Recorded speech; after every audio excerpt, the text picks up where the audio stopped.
જય શ્રી કૃષ્ણ સર્વે વૈષ્ણવોને। આજે આપણે પવિત્ર પરસોત્તમ માસની 21મા દિવસની વાર્તા કરશું, ગંગા સ્નાનનું ફળ। એક ગામમાં કોઈ બ્રાહ્મણ તેના દીકરા સાથે રહેતો હતો।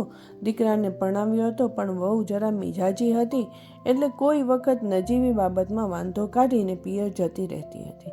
દીકરો જરા મોઢાનો મોડો હતો, તેથી પોતાની પત્નીને કંઈ કહી શકતો નહીં, પરંતુ મનમાં બળાપો બહુ કરતો। સ્ત્રીએ તો પતિની આજ્ઞામાં રહેવું જોઈએ, પતિની મરજી વગર ક્યાંય જઈ શકાય નહીં, જ્યારે તેની પત્ની તો કોઈને ગણતરીમાં પણ ગણતી નહીં, તેથી તેને ખૂબ લાગી આવતું। બ્રાહ્મણ પાસે 5,000 રૂપિયાની મૂડી હતી, એટલે તે ગામમાં ખેડૂતોને જરૂર વખતે પૈસા ધીરતો અને બદલામાં પાક ઉતરે ત્યારે દાણા લેતો। આવી રીતે તેને દાણા સસ્તા પડતા હતા, ઉપરાંત દૂધ, છાશ, ઘી પણ મફત મળતા।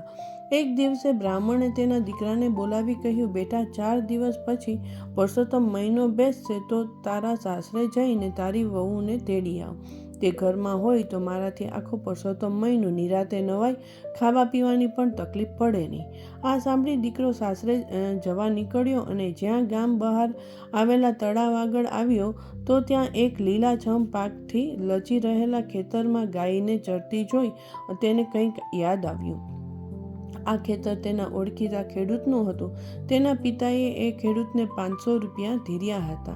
દીકરાએ વિચાર કર્યો કે ખેતરમાં પેધી પડેલી આ ગાય રોજ આવી રીતે ખેતર ચરે તો ખેતરનો બધો પાક ખવાઈ જાય, પછી તે મારા પિતાને પૈસા ક્યાંથી પાછા આપી શકવાનો છે? માટે ગાયને મારે હાંકી કાઢું, પછી સાસરિયાનો રસ્તો પકડું। એવામાં ખેતરનો માલિક ખેડૂત આવી પહોંચ્યો, એટલે બ્રાહ્મણના દીકરાએ તેના આગળ ચાંદી ખાધી કે આ ગાય બધું નુકસાન કરે છે, માટે તેને મારીને હાંકી કાઢો। તમારે તૈયાર પાક વખતે પશુ પક્ષીઓનું ધ્યાન રાખવું જોઈએ। જો સાબદા ન રહે તો બધો પાક જવાઈ જાય, તે વટાઈ જાય છે। ખેડૂતના હાથમાં લાકડી હતી, એટલે એણે તો ચરતી ગાયને ધબોધબ ધીબવા માંડી અને ગાય મરણતોલ દશામાં ખેતરમાં બેસી પડી। તે હવે ઘડી બે ઘડીની મહેમાન હતી। મરતા પહેલા ગાયે બ્રાહ્મણના દીકરાને શાપ આપ્યો, હે બ્રહ્મપુત્ર, તે મારા વિરુદ્ધ ખોટી ભંભેરણી કરી અને મને ખેડૂત પાસેથી બહુ માર ખવડાવ્યો, અને તેના પરિણામે હું થોડી જ વારમાં મરી જવાની છું। હવે તારા કર્મના ફળ રૂપે તું ગધેડાનો અવતાર ભોગવીશ। આ તો ગાય માતાનો શાપ હતો, તે કદી મિથ્યા થાય નહીં। બ્રાહ્મણીનો દીકરો મૂંઝાયો, હવે શું કરવું? એ તો ગાય માતાના પગે પડી કાલાવાલા કરવા લાગ્યો, મારી ભૂલ થઈ, મને ક્ષમા કરો। હવે હું આ શાપમાંથી મુક્તિ કેવી રીતે થશે?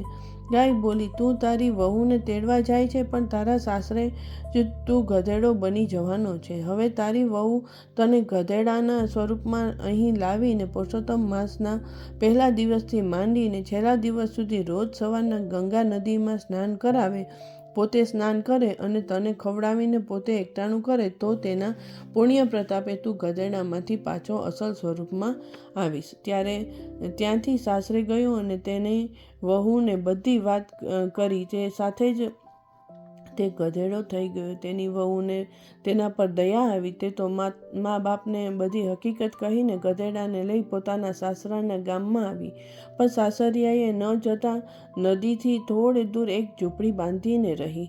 2 દિવસ પછી પવિત્ર પરસોત્તમ માસ બેઠો, એટલે વહુએ ગધેડાને નદીએ લઈ જઈ સ્નાન કરાવ્યું, પછી પોતે પ્રભુનું સ્મરણ કરતા નાહી લીધું અને ગધેડાને લઈ પોતાની ઝૂંપડીએ આવી ગઈ। એકટાણું કરતા પહેલા તેણે ગધેડાને ખવડાવ્યું, પછી જ પોતે જમવા બેઠી। આવી રીતે રોજ વહુ ગધેડાને લઈને નદીએ જાય છે અને નાય છે, નવડાવે છે ને પ્રભુ સ્મરણ કરતી પાછી ફરે છે। વહુ રોજ ગધેડાને નવડાવે છે એ વાત રાજાના કાને ગઈ, એટલે રાજાએ સિપાઈઓ મારફત ગધેડાને પકડી મંગાવ્યો। આટલું સુખ પણ ભગવાનને ન ગમ્યું। વહુ તો વલોપાત કરવા લાગી, તે તો રડતી રડતી રાજાના મહેલે ગઈ। રાજા ઝરૂખામાં ઊભા હતા, બહાર ગધેડો બાંધેલો હતો। વહુ ગધેડા પાસે ગઈ અને તેને હાથ ફેરવતી રાજાને કહેવા લાગી, મહારાજ, મારો ગધેડો મને પાછો આપો, તેને નવડાવી તેમને ખવડાવીને જ જમવાનું મારે નિયમ છે। રાજા કહે, તું નદીએ ગધેડાને લઈ જઈ નવડાવે છે, તેથી નદીનું પાણી ખરાબ થઈ જાય છે। નદીમાં રાજા રાણી નાય, વાણિયા બ્રાહ્મણ નાય, સહી સોની નાય, તઈ તંબોડી નાય કંઈ ગધેડા નાતા હશે? વહુ બોલી, મહારાજ, મારો ગધેડો દેવતાઈ છે. તે કોણ છો તે જાણવા પુરુષોત્તમ મહિનો પૂરો થતાં આપ મારી ઝૂંપડીએ પધારજો. રાજાના દિલમાં દયા આવી અને તેણે ગધેડા વહુને સોંપી દીધો. નિત્ય નિયમ મુજબ વહુએ ગધેડાને નવડાવી ખવડાવીને પુરુષોત્તમ માસ પૂરો કર્યો. હવે તે ગાય માતાના શાપમાંથી મુક્ત થયો હતો એટલે નદીમાંથી પવિત્ર જળ ભરી લાવી અને ગધેડા સમક્ષ ઊભી રહી વહુ પ્રાર્થના કરવા લાગી. હે પુરુષોત્તમ ભગવાન, શુદ્ધ હૃદયથી આપની ભક્તિ કરી હોય, ગધેડાના સ્વરૂપમાં રહેલા મારા પતિની મેં સેવા કરી હોય તો મારા પતિ તેના અસલ સ્વરૂપમાં આવી જાય. આટલું કહી તેણે પવિત્ર જળ 3 વાર ગધેડા ઉપર છાંટ્યું અને પતિ ગધેડામાંથી અસલ સ્વરૂપમાં આવી ગયો. બીજા દિવસે રાજા રાણી વહુની ઝૂંપડીએ આવ્યા એટલે વહુએ બધી વાત કરીને ગધેડામાંથી માનવી બનેલ પોતાના પતિને બતાવ્યો અને પુરુષોત્તમ માસના સ્નાનનો મહિમા સમજાવ્યો. સ્નાનનું આવું ફળ મળે છે જાણી રાજાએ પુરુષોત્તમ માસમાં નાહવાનો સંકલ્પ કર્યો અને તે જાતે જ વહુને તેના સાસરે મૂકી આવ્યા. ગંગાજળ સમ જળ નહીં, જે પાપ બધાના હોય ધોય, પતિતને પાવન કરે જે સ્નાન કરતા હોય. હે પુરુષોત્તમ પ્રભુ, તમે જેવા વહુને ફળ્યા તેનું સંકટ ટાળ્યું, એવી રીતે ગંગા સ્નાન કરનારની મનોકામના પૂરી કરજો. ચાલો ફરી મળીશું નવા વિડીયો સાથે. જય શ્રી કૃષ્ણ.